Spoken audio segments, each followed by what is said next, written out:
Shalom Bapak Ibu dikasihi Tuhan. Kita masih berbicara dari Mazmur 103 itu.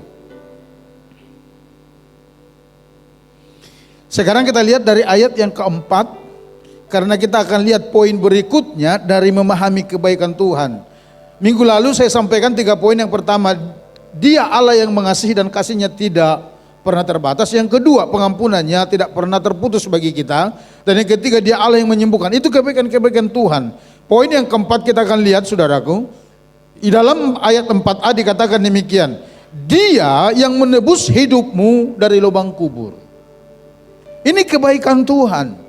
Daud berkata di dalam Mazmurnya ini mengungkapkan bahwa Allah menebus hidupmu dari lubang kubur. Saudaraku, tentu pada waktu Daud menuliskan ini ada kaitannya dengan pengalaman dia sehari-hari. Pengalaman apa? Pengalaman berhadapan dengan kematian. Saudara tahu, ketika Daud menjadi seorang prajurit negara, Alkitab berkata dia adalah prajurit tangguh, yang hidupnya berhadapan terus dengan musuh.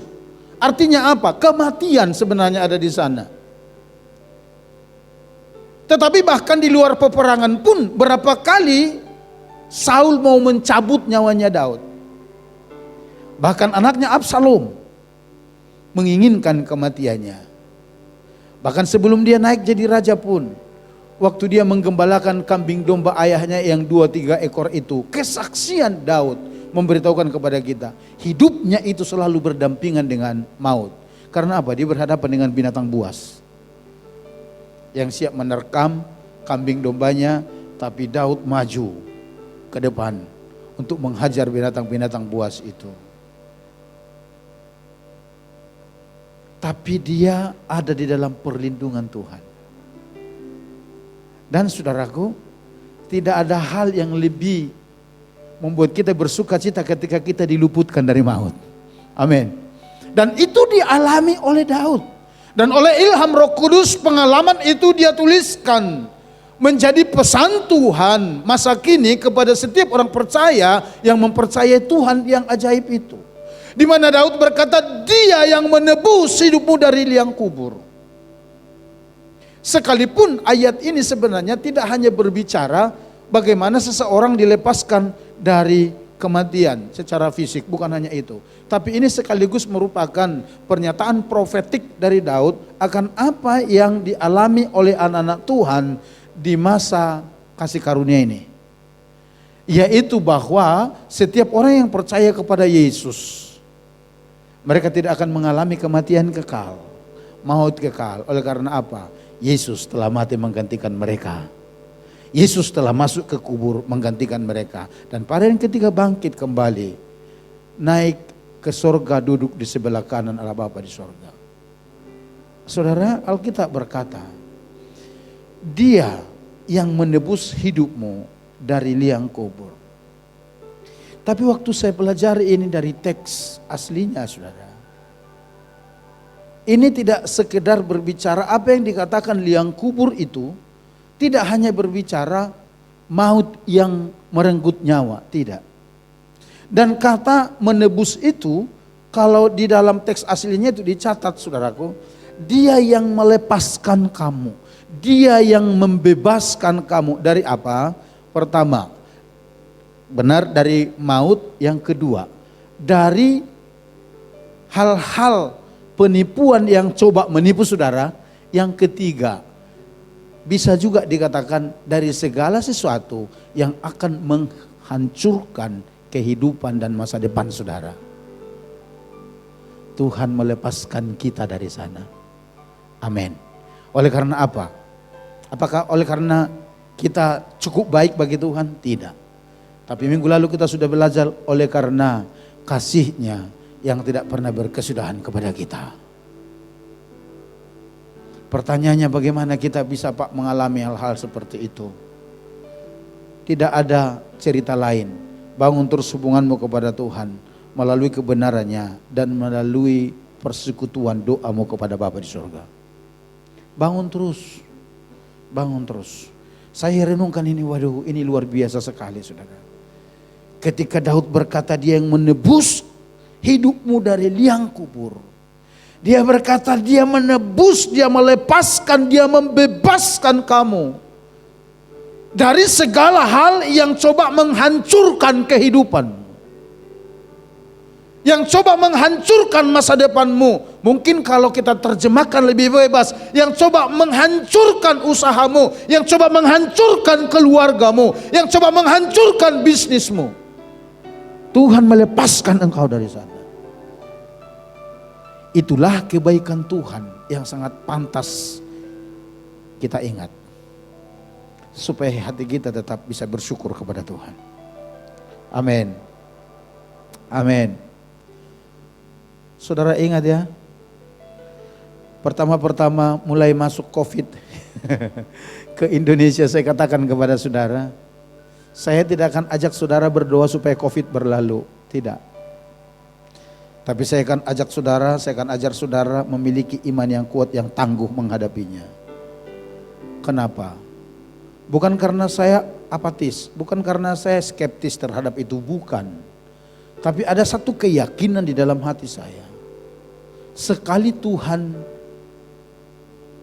meniupnya, COVID selesai semua. Amin.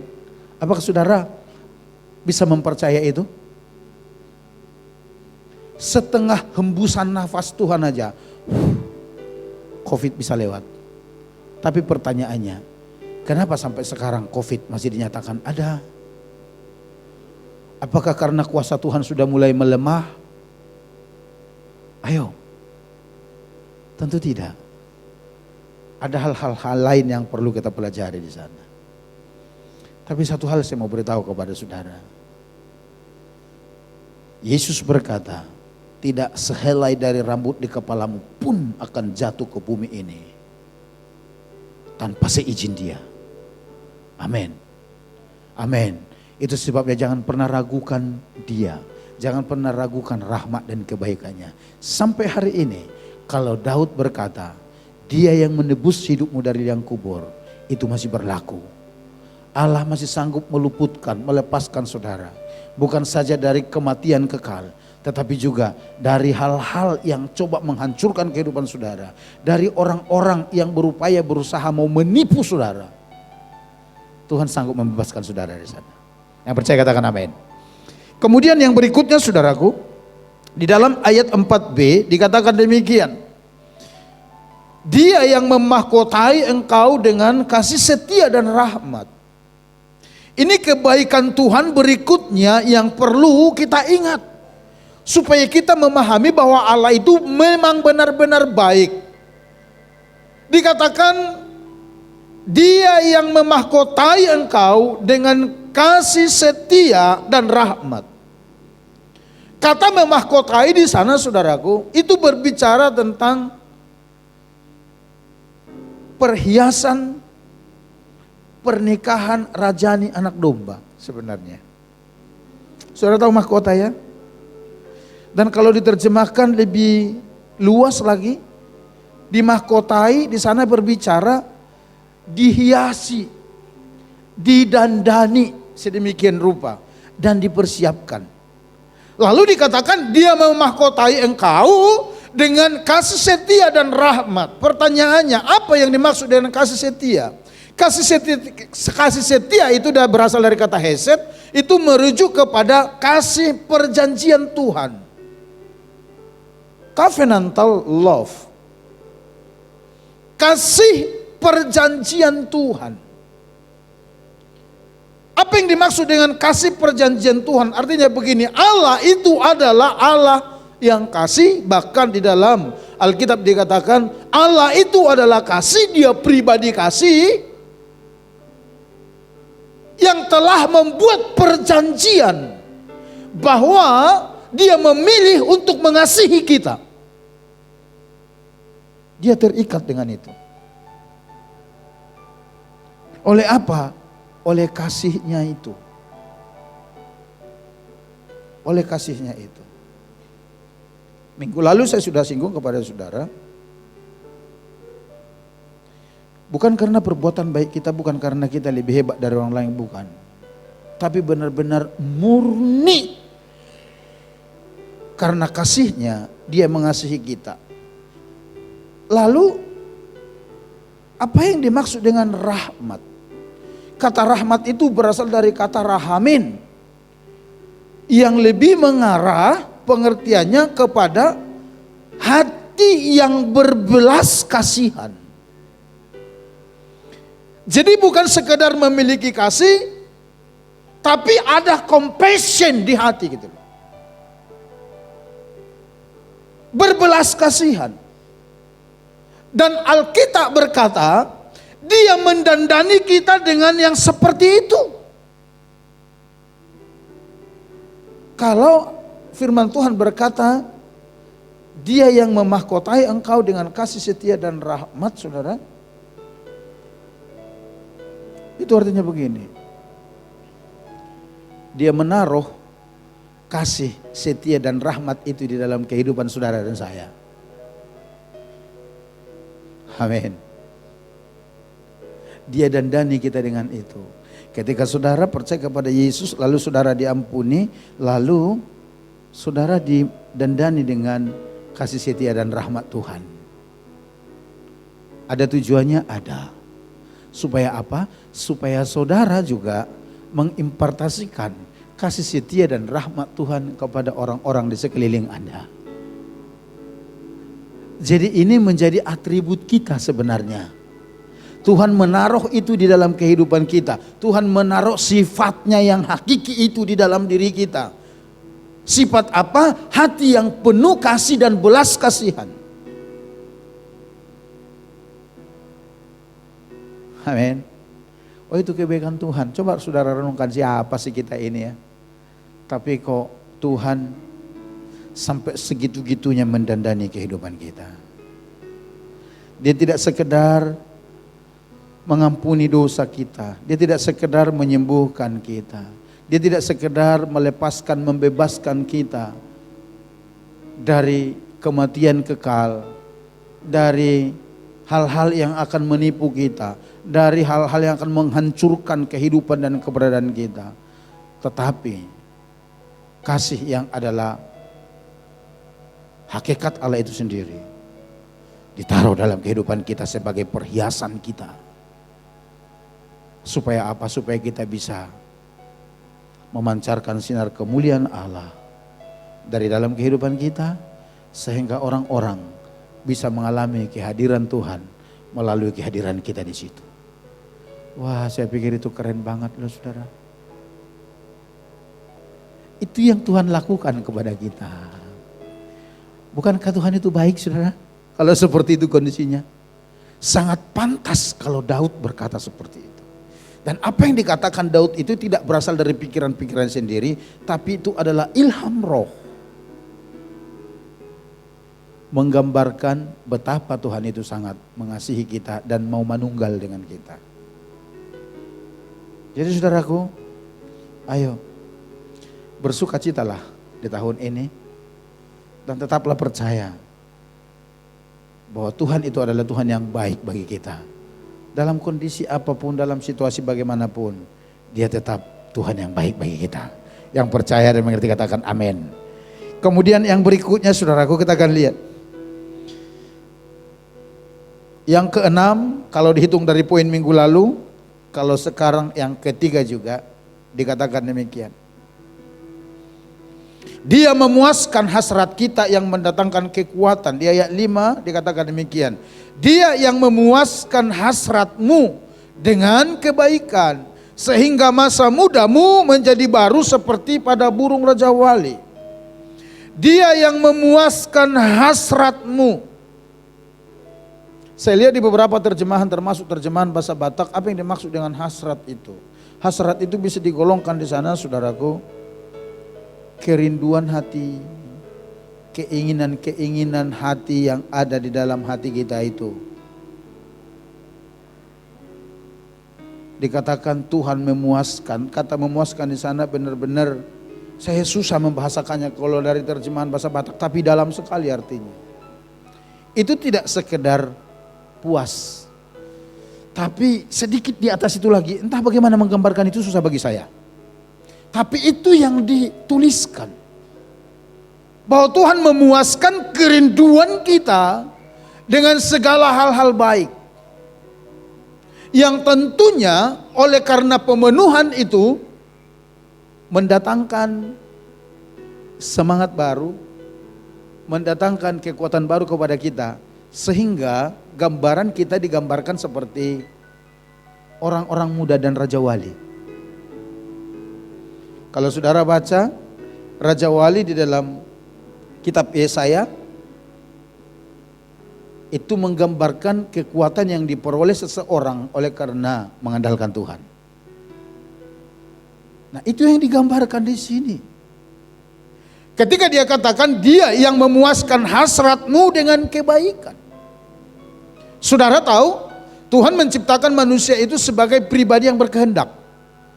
Dan di dalam diri manusia, di dalam hati manusia itu ada banyak keinginan-keinginan. Dan di antara sekian banyak keinginan yang ada dalam hati manusia, ada satu keinginan, ada satu kerinduan, di mana dunia ini, semua harta gemerlap dunia tidak bisa memuaskan itu. Apa itu? Damai sejahtera, kebahagiaan, dan pengharapan yang pasti akan masa depan. Tentu maksudnya pengharapan kekekalan. Dunia tidak bisa menjawab itu. Alkitab berkata hal seperti itu hanya bisa dijawab, dipenuhi oleh Tuhan sendiri. Dan pada firman ini, melalui Raja Daud, Roh Kudus berbicara kepada kita, Tuhan akan memenuhkan hasrat saudara. Dengan apa? Dengan kebaikan. Saudara ingat apa yang kita bahas di minggu lalu? Di ayat 2 yang dikatakan Daud berkata kepada jiwanya, pujilah Tuhan hai jiwaku, jangan lupakan segala kebaikannya. Apa yang dimaksud dengan kebaikan Tuhan? Kebaikan Tuhan itu maksudnya begini, tindakan-tindakan dan perbuatan-perbuatan yang berasal dari Dia.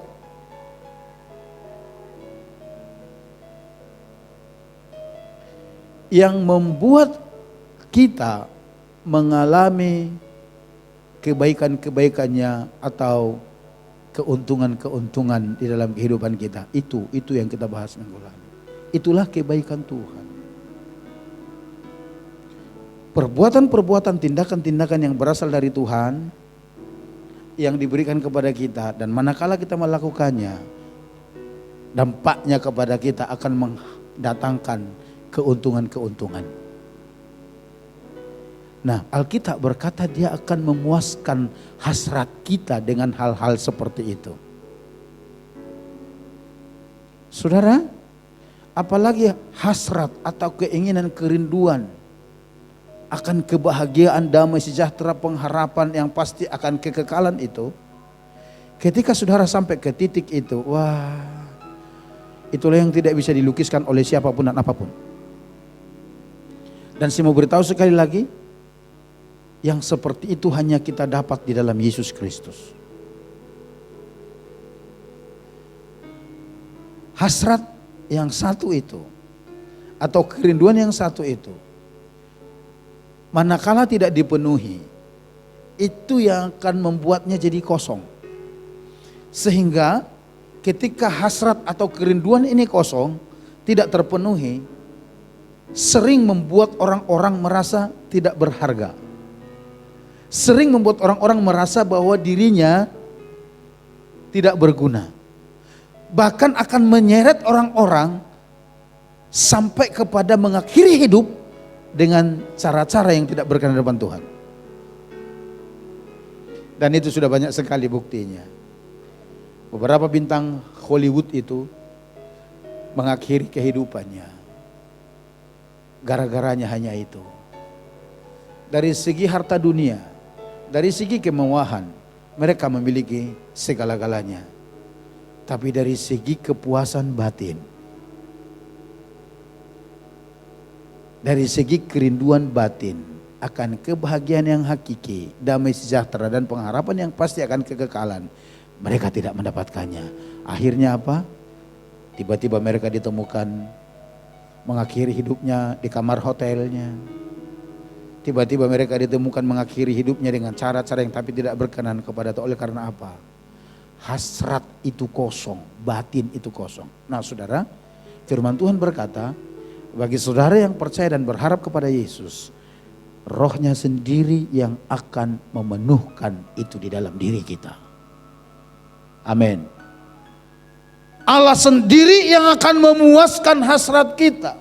Allah sendiri yang akan memenuhi kebutuhan itu di dalam batin kita.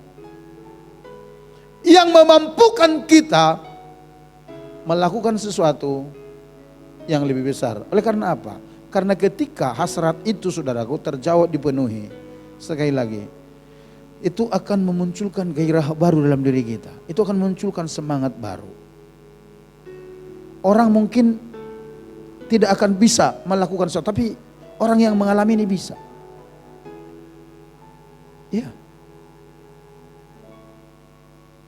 Karena apa? Ada semangat baru di dalam hatinya yang diterima dari Allah itu sendiri. Sekali lagi, oleh karena apa? Oleh karena Dia mengasihi kita. Oleh karena apa? Oleh karena Dia baik bagi kita. Dan bagaimana supaya kita secara konsisten bisa mengalaminya? Sekali lagi saya tekankan, bangun terus persekutuanmu kepada Tuhan. Melalui doa pujian penyembahan saudara dan melalui persekutuan dengan firman. Kenapa harus ikut firman Pak? Baca Alkitab itu mencinukan bagi saya. Tahun lalu waktu kita belajar tentang dipimpin roh, saya sudah sampaikan. Karena kadang-kadang ada banyak suara-suara dari dunia ini yang kelihatannya begitu sangat baik, begitu sangat indah, tapi bertentangan dengan firman. Ketika itu bertentangan dengan firman, kita harus berani berkata, tidak, saya hanya mau ikut apa yang Tuhan katakan. Kalau saudara menjadi pribadi yang mau melakukan firman Tuhan dengan baik, saudara tidak minta pembelaan dari Tuhan pun, Tuhan akan bela saudara. Karena apa? Rahmat kebaikan Tuhan itu otomatis.